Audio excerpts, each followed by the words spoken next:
So we got our work cut out for us now as we enter this segment of our schedule with going to Wisconsin.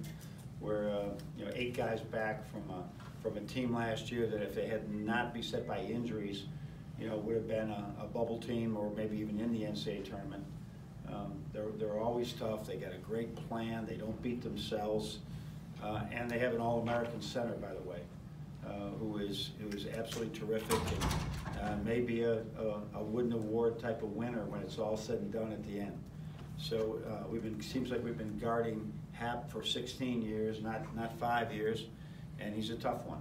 And so we're going to have to play great defense on him. Also, their three-point shooting last year was not typical of Wisconsin. Now it's very typical of Wisconsin. And so now that was how we were able to win last year, is pay attention to Hap a little bit, but also they couldn't make as many threes against us. That's important again, that we can have some mix of trying to make every point that Hap makes difficult, tough twos, but also take away their three-point game and their offensive rebounding at the same time. So 11 o'clock game out there, we're going to have to get up early and just go and get it done in what I'm sure is going to be a very a great college basketball atmosphere. Jacob? John, with this being, I think, one of 2 5-day breaks in the Big Ten schedule, is there anything different you did this week in terms of practice intensity or rest or anything like that? Yeah, it was extra rest, really. For our guys that are high-minute guys, you actually looked at their catapult numbers, their history of where they've been, where they were last year at this time total. And we got some guys that were putting a lot of time up there, so it's really important that now we get them to just dial it back for 3 days. We had a really good practice yesterday as far as volume, but really on Monday, Tuesday, we took Wednesday up, Monday, Tuesday, we tried to just break a sweat with, those 6 guys that are playing major minutes. Just break a sweat, get some concepts in that we need to work on or that are indigenous to Wisconsin, and then practice for these 2 days we are right now. Jay? John, when you look back at all the times you guys have faced Wisconsin through your tenure here, there's been a lot of classic moments, big games, but I think you guys have won something like 4 of the last 5 going into tomorrow. But what are the challenges that come with playing at Wisconsin? I know it took until the last Big Ten title team for you to win there. This will be the first time that you're trying to win 2 in a row. So just what are kind of the elements that environment brings that make it really difficult to walk out of there? I've always said this about Wisconsin and everywhere in the Big Ten. It's not as much as the venue, it's the style of play in that venue. And you get to an Indiana where, at least we haven't been in Indiana since Archie's been there, but you get to Indiana and they're on top of you, but they're playing so fast that it could be distracting. This one, they're not on top of you. It's a pro arena. It's 20,000. They're not on top of you like they are maybe Purdue and Indiana, but it's how they just generally just frustrate you and just continue to make the right play, and a great appreciation of how the game should be played by their fans. So they're encouraging that loose ball that they've gotten from us before by somebody out diving on the floor for us guys. It just feeds the monster there that is really just good basketball, hustling and just good, hard-nosed basketball. And they were going to be a tough matchup from the beginning of the year, but considering I think they've lost 3 of their last 4 or 4 of their last 5, how much more dangerous of a team does that make them for people always say, some people have told me you like to play people after a loss. I prefer to play them after a win. And no, but look at who they played. Look at who they've lost to. Michigan, the one Purdue just played tremendous in that game. But they lost to Maryland down by 18, take the lead with 2 minutes to go in that game. So look at the quality of their losses, not that they've lost a few in a row. Over here with Austin. Are you guys trying to watch Isaiah's minutes at all right now? No, because of his back? Yeah. No, not really. Once he was cleared, certainly if something came up again, but that's not an issue. James? Just throughout your career, how many times have you seen a big man like Hap who can score the way he can, rebound, assist, and push the ball up the court? Never. I've never seen anything like it. And right now, one of the biggest dangers he does is get the rebound and then dribble it up almost like into a LeBron type of post-up. And, you have to change, you have to work with some of your defensive transition rules.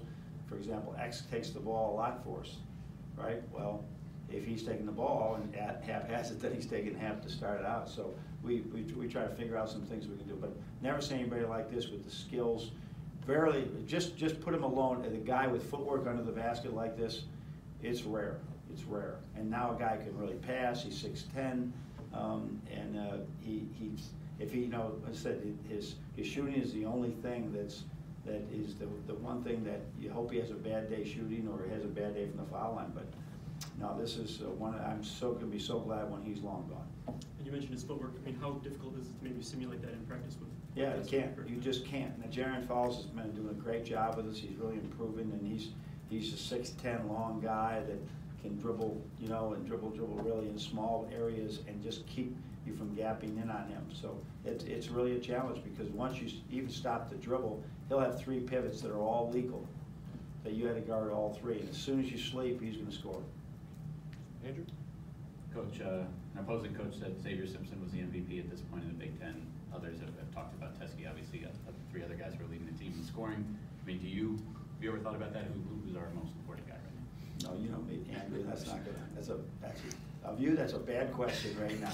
That's a bad question. I think that we want to have everybody in our team, be the best player they can be. And certainly some people see different importances to what valuable according to their team. So I would say that team like Illinois, I believe you said it right, and they're pressuring and they're pressuring and they're pressuring and they're relying on their point guard being better than your point guard, and he was able to do some really good things in that game. So that all depends on a lot of things. But I think that what we have to do, we have to be the most valuable players in improvement from here until the end of the year. We just got to continue to get better. And then with some of your freshmen, I mean, you look at how Teskey has developed. Yeah. Is there anything you're seeing from Colin or Adrian or Brandon that they're on the right path? Yeah, we see similar paths to what we saw with John Teskey and Jordan Poole, where there were days in practice we said, okay, close, and then the next day there might be a step backwards. So if you're playing in this Big Ten and you're having trouble defensively stopping somebody on our scout team, you're probably not going to be able to guard Ethan Happ. So that's how we sort of go back and forth. And so we just continue to work at it, and everybody, we've had many very successful players go through the same path that the other 4 freshmen are going through right now. And many of those guys have been very successful. And is Brandon okay? I saw he had a... Yeah, he just got, in practice, he got opened up. I don't think he even took a stitch. It was just whatever they call it, just something to close it up. Over here with Dan. To avoid asking the bad MVP question, is this one of the more balanced teams you've had at this point? That's a great question. It's It's a very balanced team. And that I'm hoping that, when people take certain things away from you, can take things away from any team you want to in the country, right? You don't want LeBron to get the ball, you probably put 2 guys on him and play 3-on-4. You can take anything away. So when you take things away, we're hoping that we have answers in other areas. So when you're, because of the balance. So I would expect after Xavier's performance the other day, John Teskey, it's not me, it's them. They'll have more confidence in shooting that shot. And when they have confidence in shooting the shot, they'll make it more. Nick? John, you mentioned the stretch coming up where you got Wisconsin, I think Indiana a couple weeks, and Iowa, I think on the road here in the next 5. You've taken young teams to all those places. This team's not old in terms of age maybe, but do you feel when you guys are on the road that this is a different group? Has it been where you're not That's as terrified? a good question too. We're going to find out. I mean, they did.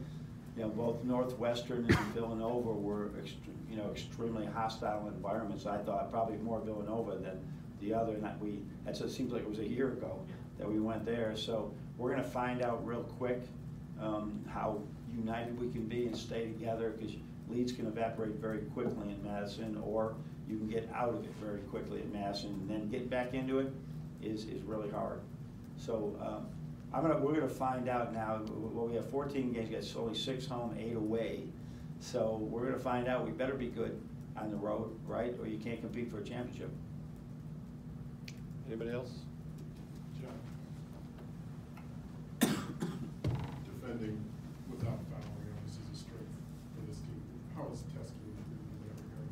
Well, defending without bad fouling. I used to say that all the time, John, and then our guys were playing Olay defense, where I'm not supposed to foul without bad fouls.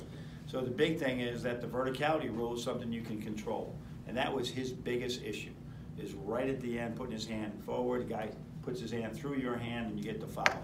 Or, like Mo used to have, just a little wraparound, right, and on the waist is an automatic foul.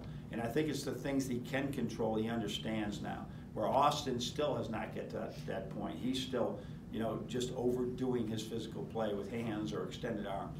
But I think it's the biggest thing, him understanding verticality. He's a big dude to shoot over.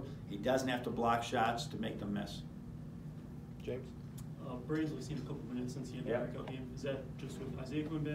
It The depends matchups? probably on the matchup, of who we see, and again, what he does in practice, what the matchup is, what the situation is in the game, what switching patterns they're in. So I think right now that Isaiah probably is our backup five just as much as Austin or Brandon, and it depends on the opponent, right? Any three of those guys could be the first guy off the bench at that position. I feel much better when we got consistent there, and we're trying to get there. Andrew, you want to give another shot? It was, Coach, I think we're done. he's been there. It was like your first day. It was like somebody from the Michigan Daily coming in their first day.